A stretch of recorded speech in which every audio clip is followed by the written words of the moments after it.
നമ്മളെ ഈ ഫുഡിൻ്റെ റീൽസൊക്കെ കാണുമ്പോൾ നമുക്ക് ഇഷ്ടപ്പെട്ട സേവ് ചെയ്ത് വെക്കൂലേ, പിന്നെ അത് ഉണ്ടാക്കാൻ വേണ്ടിയിട്ട് അങ്ങനെ ഞാൻ സേവ് ചെയ്ത് വെച്ചിട്ടുള്ള ഒരു റെസിപ്പിയാണ് കേട്ടോ. ഈ ഒരു സിമ്പിൾ ബിരിയാണീൻ്റെ റെസിപ്പി പറഞ്ഞുതരാം. ആദ്യം തന്നെ ചിക്കനിലേക്ക് മുളക് പൊടി, മഞ്ഞൾപ്പൊടി, ഉപ്പിട്ടിട്ട് ഇതൊന്ന് ഫ്രൈ ആക്കിയിട്ട് എടുക്കണം കേട്ടോ. എന്നിട്ട് രണ്ട് ഭാഗമൊക്കെ നല്ലോണം ഫ്രൈ ആയിട്ട് വന്നാൽ അതിലേക്ക് തന്നെ ഉള്ളി ഇട്ട് കൊടുക്കുന്നുണ്ട്. ഉള്ളിയൊക്കെ ഒന്ന് നല്ലോണം വഴണ്ട് വന്നാൽ തക്കാളിയും കൂടി ഇട്ട് കൊടുക്കുന്നുണ്ട് കേട്ടോ.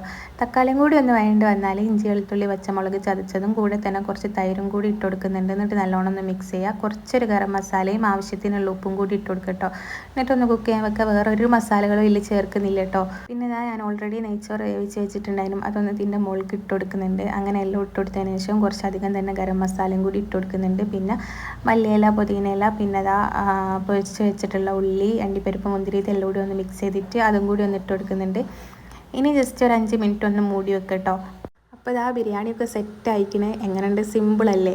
തട്ടിക്കൂട്ടാണെന്നൊന്നും ആരും പറയില്ല, അത്രയ്ക്കും അടിപൊളിയാണ്. അതേപോലെ തന്നെ ഉണ്ടാക്കിയെടുക്കാനും സുഖമാണ്. അപ്പോൾ ഒരു പാത്രം എടുക്കുക, ബിരിയാണി സെറ്റാക്കുക, കൂടെ തന്നെ കുറച്ച് തൈരും അച്ചാറും കൂടിയൊക്കെ കൂട്ടിയിട്ട് ഒരു പിടി അങ്ങോട്ട് പിടിക്കുക. ഒന്നും പറയാനില്ല, ടേസ്റ്റിൻ്റെ കാര്യത്തിൽ അടിപൊളിയാണ്. എല്ലാവരും ട്രൈ ചെയ്ത് നോക്കിക്കോളി.